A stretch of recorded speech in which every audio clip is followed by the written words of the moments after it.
Parfois, c'est tout simplement votre jour de chance. Vous pouvez être en train de faire vos tours habituels quand soudain, quelque chose attire votre attention. Un centime ou peut-être un dollar entier si le soleil brille vraiment sur vous.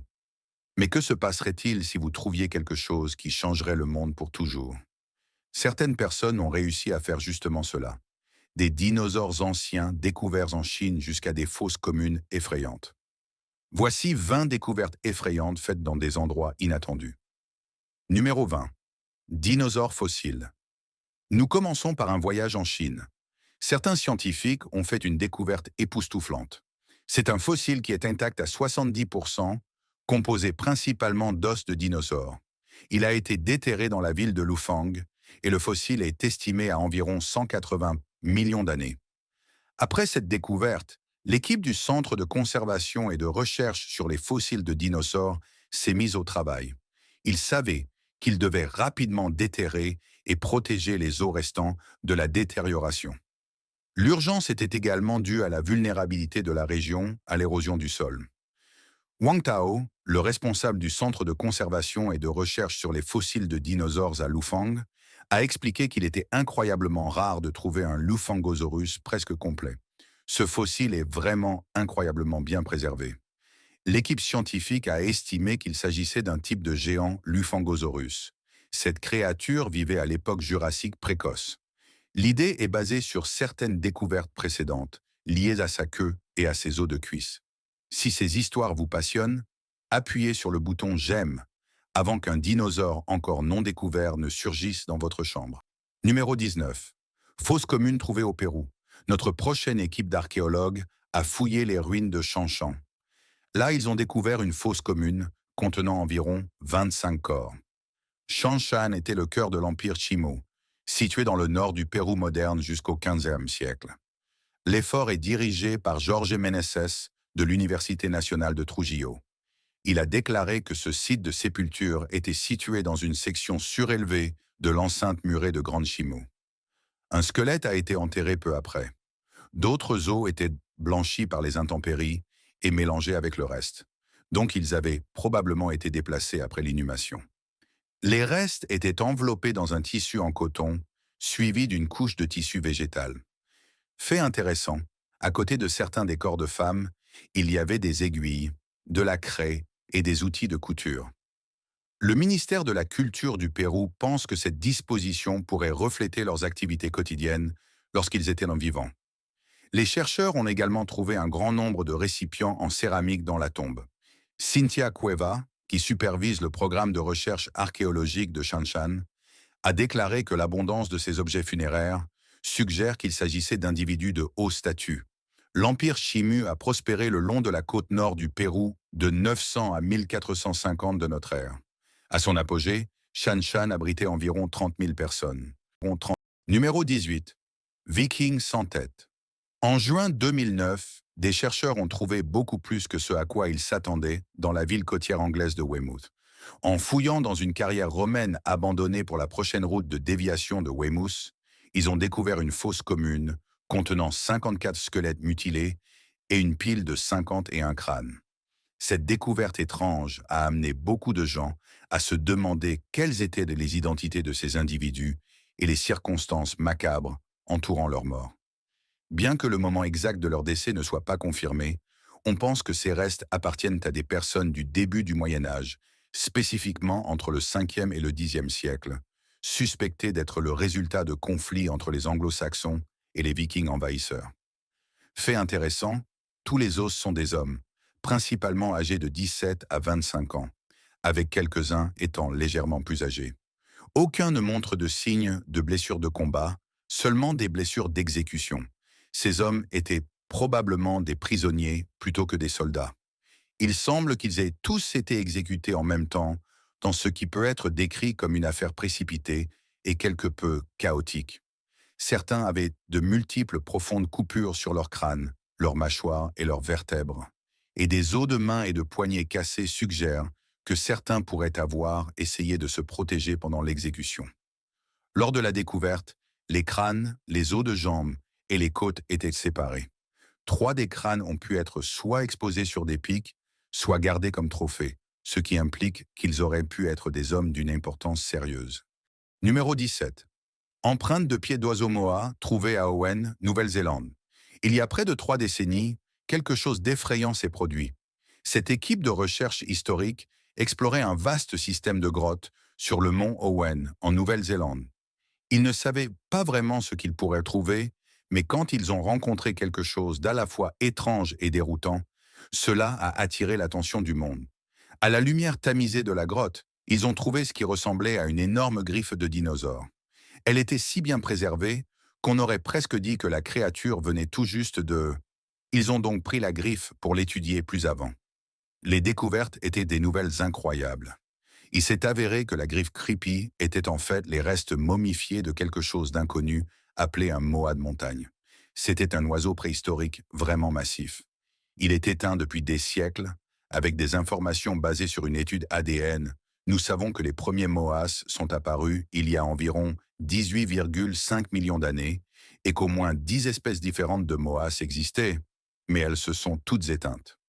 Numéro 16. Alien sur la plage.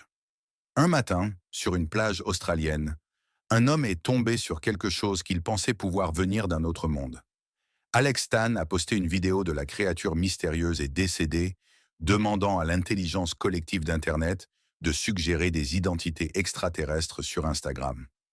Comme on peut l'imaginer, il y a rapidement eu des centaines de commentaires et de conjectures à son sujet. C'est comme un opossum sans poils, mais pas comme quoi que ce soit que j'ai jamais vu, a déclaré Tan. Certains commentateurs ont dit que cela pourrait être un rat mort ou même un kangourou. D'autres supposaient que cela pourrait être un mini chupacabra. Tan était vraiment curieux de cette créature et l'a affectueusement appelé « petit pote ». Il s'est avéré que c'était juste un opossum à queue annelée commun. Ces opossums sont à peu près de la taille d'un chat domestique et sont originaires de la côte est de l'Australie, de la Tasmanie et du coin sud-ouest de l'Australie occidentale. Ces petits animaux adorent vivre dans des forêts denses, riches en eucalyptus dans des climats tropicaux ou tempérés. Ils ont un corps gris avec des pattes et une queue orange-brun. Ils ont également des marques blanches uniques sur leur ventre et derrière leurs yeux. Leur queue préhensile agit comme un 5e membre, ce qui les aide à grimper et à sauter. Numéro 15. Le mystère de l'évêque momifié. Peter Winstrup était un évêque luthérien renommé. Il a été enterré en 1679 dans la cathédrale de Lund, en Suède, avec un petit paquet caché dans son cercueil. Mais c'est là que ça devient inquiétant. Ce paquet contenait les restes d'un fœtus. Il s'agissait très probablement de son petit-fils à naître. La découverte aurait été faite en 2015 lorsque des archéologues ont radiographié le cercueil et trouvé le bébé mort-né, qui était né prématurément à 5 ou 6 mois. Des études ADN ont révélé un lien de parenté entre l'évêque et le fœtus. Winstrup est né à Copenhague en 1605 et est finalement devenu une figure religieuse éminente au Danemark et en Suède. Les tests ADN ont révélé que l'évêque et le fœtus partageaient environ 25% de leur patrimoine génétique. Cet ADN partagé provenait du côté paternel, pointant vers des relations potentielles comme oncle-neveu, demi-frère ou demi-sœur, cousin germain ou grand-parent petit-enfant. Après avoir examiné certains dossiers généalogiques locaux, l'équipe a constaté que Winstrup n'avait qu'un seul frère qui est mort sans enfant. Toutes les autres options ont été éliminées, laissant la relation la plus probable comme celle d'un grand-père et de son petit-fils. Winstrup n'avait qu'un seul fils qui a survécu jusqu'à l'âge adulte, Peter Pedersen Winstrup, ce qui a conduit à la conclusion que le fœtus était probablement son fils. Une autre théorie était que le fœtus appartenait à Anna Maria, la sœur de Winstrup, et à son enfant à naître. Cependant, cela était considéré comme moins probable, car cela nécessiterait que son mari ait des traits spécifiques du chromosome Y. Le corps de Winstrup est l'un des corps européens du XVIIe siècle les mieux conservés. Numéro 14. Orbe violet. Cet étrange orbe violet brillait comme une boule disco funky au fond de l'océan. Il se trouvait dans un canyon au large des côtes de Californie du Sud. Malgré les pattes d'un crabe qui le heurtait, l'orbe restait en place. Alors, était-il vivant? Des questions commençaient à être posées depuis un sous-marin à proximité. Pourrait-il s'agir d'une sorte de plancton? Une personne a suggéré qu'il ressemblait à quelque chose de grumeleux et épais. Une autre hypothèse était qu'il pourrait s'agir d'un sac d'œufs avec une petite chose ressemblant à un embryon à l'intérieur. L'équipe a dirigé un aspirateur vers lui, prête à le ramener à bord pour un examen plus approfondi. C'est un peu comme les Ghostbusters, mais sous la mer. Assez vite, l'objet violet mystérieux a été remonté des profondeurs océaniques vers le navire qui l'attendait au-dessus. Une fois à bord du navire d'exploration sous-marine EV Nautilus, exploité par la non-profit Ocean Exploration Trust, l'orbe s'est un peu déplié en deux plis, selon la porte-parole Susan Poulton. La créature a révélé ce qui semblait être un pied et quelque chose qui ressemblait à des oreilles. Une sorte de proboscis était également visible sur son dos. L'organisme long de 5 cm a en réalité été découvert dans le canyon d'Argüello, une zone sous-marine à l'ouest de Santa Barbara. Les experts sur ce genre de choses estiment qu'il s'agit d'une sorte de limace de mer. Ce sont des mollusques qui se déplacent sur un seul pied. Poulton a précisé que l'étrange éclat de l'orbe était causé par les lumières du sous-marin. La créature elle-même ne semble pas bioluminescente, contrairement à certaines espèces des profondeurs marines. Numéro 13. Un agriculteur découvre des os de mammouth laineux. En creusant une tranchée pour un tuyau de drainage dans son champ de blé près de Chelsea dans le Michigan, l'agriculteur James Bristol et son voisin ont frappé quelque chose de dur à environ 3 mètres de profondeur. Ils pensaient qu'il s'agissait d'un morceau de bois enterré, peut-être un ancien poteau de clôture, mais ils ont rapidement découvert que c'était quelque chose qu'ils n'avaient jamais vu auparavant, un os massif mesurant 3 pieds de long. Le professeur Daniel Fisher du musée de paléontologie de l'Université du Michigan, avec 15 étudiants, a visité la ferme de Bristol pour enquêter. Comme la saison des récoltes approchait rapidement, Bristol a donné à l'équipe une seule journée pour mener à bien leur travail. Donc, dès l'aube, Fisher et son équipe ont commencé à creuser un trou de 4 mètres avec l'aide de 2 excavateurs locaux. Ils ont rapidement découvert que la ferme de Bristol abritait les restes d'un ancien mammouth. Très vite, l'histoire s'est répandue comme une traînée de poudre et une foule de locaux s'est rassemblée pour observer la scène qui se déroulait.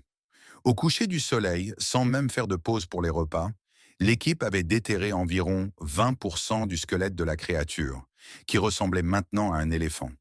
À l'aide de câbles zippés attachés à une pelleteuse, les os, y compris le grand crâne et les défenses du mammouth, ont été soigneusement soulevés et placés sur une remorque, ainsi que les vertèbres, les côtes, le pelvis et les scapulas.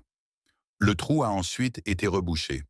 Les mammouths parcouraient de l'Amérique du Nord jusqu'à leur extinction il y a environ 11 700 ans. Seuls 30 de tels squelettes ont été découverts dans le Michigan. Numéro 12. Poupées effrayantes trouvées clouées aux arbres. En se promenant dans les bois de Staffordshire, en Angleterre, une femme de 64 ans, praticienne de théâtre à l'hôpital de Walsall Manor, est tombée sur une vue plutôt troublante. Des poupées attachées et clouées aux arbres. Elle a découvert cette exposition étrange lors d'une promenade pendant le confinement. Waouh, cela pourrait être une véritable inspiration pour le prochain grand film d'horreur. Les poupées sont soit habillées avec les mêmes vêtements kaki, soit semblent être dénudées. Certaines ont même des expressions faciales troublantes. Cela augmente certainement l'aspect global de malaise. La femme a dit avoir trouvé ces poupées bizarres dans une clairière de Cannock Chase. C'est un endroit où un hôpital militaire connu sous le nom de Brindley Heath était situé pendant la Première Guerre mondiale. Après la guerre, la région a été réaménagée pour accueillir des mineurs de charbon et leurs familles, connus sous le nom de Brindley Village à l'époque. La communauté avait même sa propre école et un club pour les hommes de travail. Les résidents y sont restés jusqu'au début des années 1950, date à laquelle ils ont été relogés dans un nouveau lotissement de conseil à la périphérie de Hednesford. Mais en ce qui concerne les poupées, elles demeurent un mystère effrayant et troublant. Numéro 11. Géant œil mystérieux. Découvrez ce grand œil qui a été découvert en Floride. Il a récemment attiré l'attention sur Internet alors que les gens tentaient de comprendre d'où il provenait. Mais les scientifiques sont intervenus pour dire qu'il provenait probablement d'un espadon. L'œil d'environ la taille d'une balle de softball présentait des coupes nettes, suggérant qu'il avait probablement été retiré par un pêcheur et jeté à la mer. Il a fini par échouer sur la plage et a été découvert par un baigneur, suscitant à la fois curiosité et écœurement. Certains disent en ligne qu'il provenait sûrement d'un gros poisson, d'un calmar géant ou même d'une baleine. Cependant, l'espadon semble désormais la source la plus probable. Mais qu'en est-il de ces yeux d'espadon? Vous savez, ils sont encore plus fascinants que vous ne le pensez probablement. Très récemment, un groupe de zoologistes a résolu le puzzle intéressant de savoir pourquoi l'espadon a des yeux chauds, tandis que le reste de son corps est glacé. Étant à sang froid, les poissons ont généralement une température corporelle qui correspond à son environnement aquatique. Maintenir une température corporelle différente nécessite une énergie considérable. Dans le cas de l'espadon, leur corps à double température concentre la chaleur dans une zone bien isolée autour des yeux. Cette utilisation efficace de l'énergie est particulièrement bénéfique dans leur comportement de chasse et de sprint naturel. Numéro 10. Sacrifice d'enfants. Inca. Lorsque 3 momies incas remarquablement bien préservées ont été découvertes près du sommet du volcan Lulailaco en Argentine, elles nous ont donné un aperçu profond du rituel ancien de Capacocha. Les momies ont été identifiées comme étant la jeune fille de Lulailaco, âgée de 13 ans, et ses jeunes compagnons, le garçon de Lulailaco et la fille de la foudre. Elles ont révélé que des substances altérant l'esprit ont joué un rôle dans leur cérémonie préparatoire d'un an qui ont conduit à cela. Ils ont donc effectué des analyses sur les cheveux de la jeune fille, et à partir de cela, ils ont pu déterminer son régime alimentaire et sa consommation au cours des 2 dernières années de sa vie. Les récits historiques suggèrent que des enfants sélectionnés participaient à une année de rites religieux qui modifiaient les niveaux de résidus alimentaires dans leurs cheveux. Selon les systèmes de croyance Inca, des substances comme celle-ci pouvaient induire des états de conscience altérés associés au divin. Au-delà de l'aspect spirituel, ces substances avaient également probablement un rôle pratique. Elles auraient désorienté et engourdi les jeunes individus, facilitant ainsi leur affrontement avec leur destinée tragique. Découvertes en 1999, ces momies sont exceptionnellement bien conservées grâce aux conditions glaciales juste en dessous du sommet de la montagne, qui se dresse à 6739 mètres. La qualité élevée de la conservation a permis une analyse technique détaillée.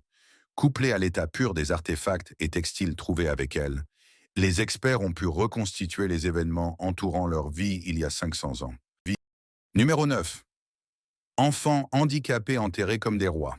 Environ 34 000 ans auparavant, une communauté de chasseurs-cueilleurs a pris une mesure spéciale pour enterrer leurs enfants, y compris 2 garçons avec des handicaps physiques. Les malheureux garçons avaient entre seulement 10 et 12 ans. Ils ont été mis en terre dans une tombe étroite, placés face à face. Leur enterrement était remarquablement luxueux, rempli de plus de 10 000 perles en ivoire de mammouth, de plus de 20 brassards et d'environ 300 dents de renard percé, de 16 lances en ivoire de mammouth, d'œuvres d'art sculptées, de bois de cerf et de 2 os de mollets humains placés sur leur poitrine. En revanche, l'enterrement d'un homme estimé avoir environ 40 ans, qui avait probablement de plus grandes capacités physiques pour contribuer à la communauté, était moins extravagant. Sa tombe contenait environ 3000 perles en ivoire de mammouth, 12 canines de renard percées, 25 brassards en ivoire et un seul pendentif en pierre. Les enterrements de Sungir sont connus des chercheurs depuis environ 50 ans. Situés dans la banlieue nord-est de Vladimir, en Russie, ces enterrements du Paléolithique moyen supérieur ont été excavés entre 1957 et 1977. Les chercheurs ont constaté que le climat était légèrement plus chaud à l'époque où ces individus vivaient. Ce temps plus doux aurait pu faciliter le creusement de tombes dans ce qui aurait autrement été un sol gelé. En tout, 10 individus sont enterrés sur le site de Sungir. Numéro 8. Squelette d'Atacama. Les os communément appelés Ata ont été découverts en 2003 dans une ville inhabitée du désert d'Atacama. Les minuscules os appartenaient à un fœtus au physique très étrange. Cela a déclenché une panique mondiale au sujet de visiteurs extraterrestres et il semblait que nous avions enfin des preuves que des Martiens étaient malins parmi nous. Mais les scientifiques sont intervenus et ont gâché la fête. Des tests ADN effectués en 2018 ont initialement indiqué des mutations associées au nanisme et à la scoliose, mais ces résultats ont été contestés. Oscar Munoz, qui a trouvé les restes, les a ensuite vendus et ils sont maintenant entre les mains d'un homme d'affaires espagnol, Ramon Navia Osorio. Des opinions divergentes ont émergé concernant les anomalies génétiques du spécimen, de sorte que les tests ADN originaux ont pointé vers des mutations liées au nanisme et à la scoliose. Mais depuis lors, plusieurs autres études ont soutenu que le squelette présentait un développement fœtal normal. Qui sait ce que tout cela signifie réellement? Certaines personnes, comme le théoricien des ovnis Stephen M. Greer, ont même suggéré qu'Atta pourrait être extraterrestre. Cela a conduit à l'inclusion d'Atta dans le film de 2013 sur le thème des ovnis, Sirius. Cependant, Gary P. Nolan, un généticien de l'université de Stanford qui a examiné les restes, a effectué un autre test ADN. Celui-ci a enfin confirmé que le squelette est effectivement humain. Il a donc finalement pu déjouer la théorie extraterrestre. Numéro 7. Chien raccommodé par la momification. Un chiot s'est retrouvé coincé dans la canopée d'un arbre, haut perché dans les forêts denses du nord-est de l'Alabama. Piégé pendant environ 2 décennies, le chien a été protégé des charognards et des intempéries, mais est resté caché de son propriétaire en détresse. En 1980, des bûcherons travaillant dans la région vallonnée ont abattu un chêne et découvert le canidé remarquablement bien préservé. L'histoire de la mort du chien, de sa découverte et de son exposition se lit comme de la fiction. C'est une histoire qui est effrayante pour certains, touchante pour d'autres, mais intrigante pour tous. Waycross, situé dans le coin sud-est de la Géorgie, près du marais d'Okefenokee de 438 000 acres, n'est pas seulement le siège du comté de Ware. Il abrite également un musée unique en son genre et ce captivant canin qui a trouvé une renommée mondiale. De la partie avant du chien, on peut voir les pattes, la tête et les épaules avant du chien, ainsi qu'un fragment de sangle en cuir sur son dos supérieur, probablement les restes d'un collier. Par l'arrière, on peut voir l'arrière-train et la queue à travers une ouverture dans le tronc. Bien que le tronc lui-même ait un diamètre d'1 mètre, l'espace creux à l'intérieur ne fait que quelques centimètres de large, rendant impossible une échappatoire pour un chien de taille normale. Numéro 6. Un squelette atteint de lèpre. Nous commençons vraiment à comprendre les origines de la lèpre. La professeure adjointe Gwen Robbins, anthropologue à l'Université d'Appalachian State aux États-Unis, a collaboré avec des chercheurs indiens pour publier un article sur un squelette masculin d'âge moyen, montrant des signes de la maladie, tels que des dents manquantes et des racines exposées. Pendant des siècles, on a cru que la lèpre était apparue pour la première fois en Europe au IVe siècle, avant Jésus-Christ, peu après le retour de l'armée d'Alexandre le Grand d'Inde. Ils ont déterré ce corps vieux de 4000 ans dans un endroit en Inde. Les biologistes affirment que les bactéries responsables de la lèpre semblent provenir d'un seul clone qui s'est répandu dans le monde entier. Cependant, en raison des échantillons limités, il n'est pas encore clair si la maladie vient d'Inde plus récemment ou si elle est apparue lorsque les humains ont migré pour la première fois hors d'Afrique il y a environ 50 000 ans. L'Inde rapporte le plus grand nombre de cas de lèpre au monde. En 2007, 138 000 nouveaux cas ont été signalés et on estime que 2 à 3 millions de personnes ont dû composer avec les limitations de vie imposées par la maladie. Numéro 5. Le cimetière des tortues. Le cimetière des tortues est essentiellement un lieu de repos final pour les tortues de mer verte. Cet endroit fascinant et macabre se trouve dans une grotte près de l'île de Sipadan. Une chose est sûre, vous vous apprêtez à vivre une expérience de plongée totalement unique dans cet endroit sauvage. Les tortues ont rencontré leur fin dans cette grotte parce qu'elles n'ont pas pu trouver le moyen d'en sortir. Cela doit être l'un des meilleurs endroits au monde pour plonger. Mais ce n'est pas pour les débutants. À moins d'être un véritable vétéran de la plongée, vous aurez besoin d'un guide professionnel pour vous y emmener en toute sécurité. Vous pouvez atteindre le cimetière des tortues par bateau. Entrer à l'intérieur est difficile, car vous devez passer par l'entrée de la grotte. Une fois à l'intérieur, tous les quelques mètres, vous révélerez des coquilles de tortues de mer décédées. Bien que vous puissiez apercevoir quelques os isolés, vous verrez surtout des squelettes presque intacts. Numéro 4. La flotte fantôme de la lagune de Truk. En 1944, les forces alliées ont bombardé les îles Carolines dans le Pacifique Sud, entraînant des dommages considérables sur 2 jours. Cela faisait partie de la Seconde Guerre mondiale, et la flotte impériale japonaise, qui était ancrée dans le port, a été décimée par l'opération Hailstone, souvent désignée comme le Pearl Harbor japonais. Aujourd'hui, de nombreux avions de guerre japonais et véhicules militaires se trouvent au fond de la lagune, faisant de cet endroit un lieu de plongée de premier choix pour explorer les épaves de la Seconde Guerre mondiale. Initialement partie des Antilles espagnoles, les îles ont été visitées par Magellan et ensuite colonisées par des marchands et des missionnaires espagnols. Le récif environnant, à la fois beau et sécurisé, semblait idéal pour accueillir une marine. L'assaut surprise sur ces îles s'est déroulé le 17 février 1944. Une flotte considérable composée de 5 porte-avions de ligne, 4 porte-avions légers, divers navires de soutien et environ 500 avions a été chargée de cibler les îles. Une semaine auparavant, les Japonais avaient déplacé davantage de navires dans la région. En conséquence, plus de 50 navires et environ 250 avions japonais ont été coulés. Dans un cas, environ 400 soldats japonais ont péri dans un seul navire après avoir été piégés dans la cale. La flotte reste largement intacte et a été largement oubliée jusqu'à la fin des années 1960. Jacques Cousteau a attiré l'attention sur la baie remplie de navires naufragés dans son film de 1969, Bay of Lost Ships.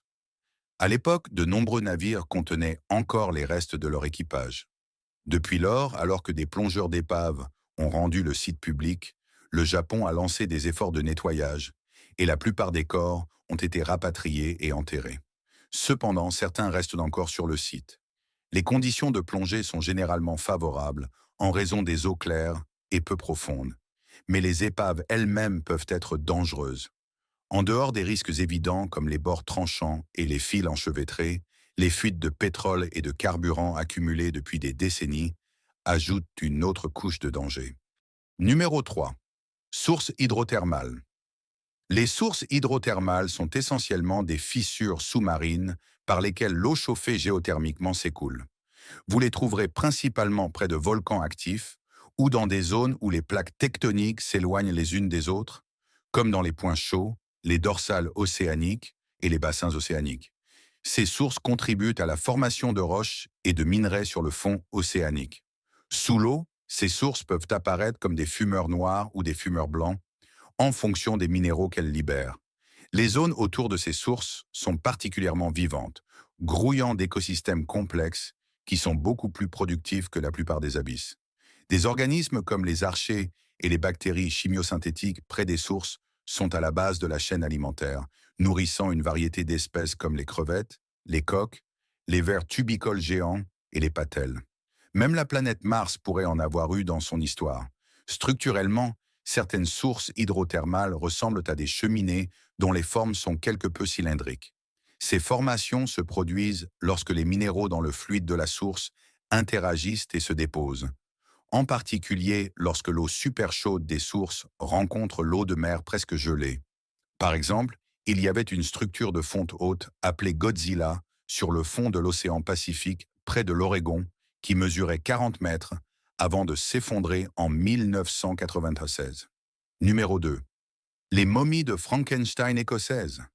La momification n'est généralement pas quelque chose que les experts associent à l'Europe, mais en 2001, une découverte surprenante a été faite.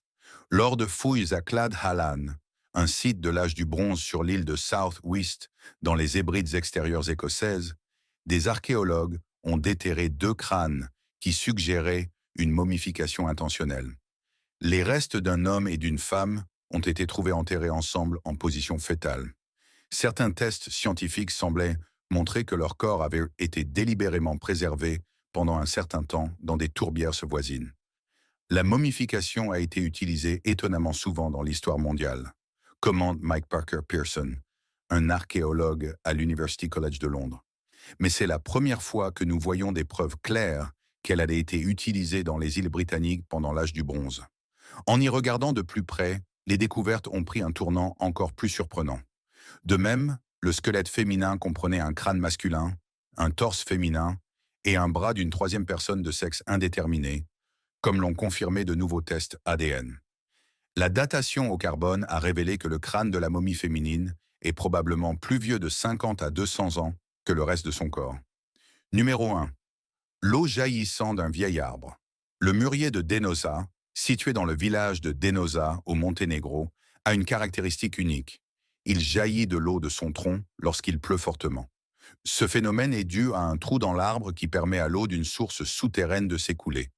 Les parties creuses de l'arbre agissent comme un clapet de décharge, permettant à la pression d'eau accumulée de s'échapper. Donc pendant les fortes pluies, l'eau jaillit de l'arbre pendant quelques jours. Le village lui-même est situé dans le sud-est de l'Europe, à environ 5 kilomètres à l'est de la ville principale du Monténégro, Podgorica. En 2022, le mûrier est estimé entre 100 et 150 ans. Les habitants croient que les rivières souterraines de la région débordent pendant de fortes pluies, en particulier au printemps et à l'automne. Lorsque la pression des eaux souterraines augmente, le trou dans l'arbre sert de sortie et l'eau jaillit du tronc à une hauteur d'environ 1,50 m.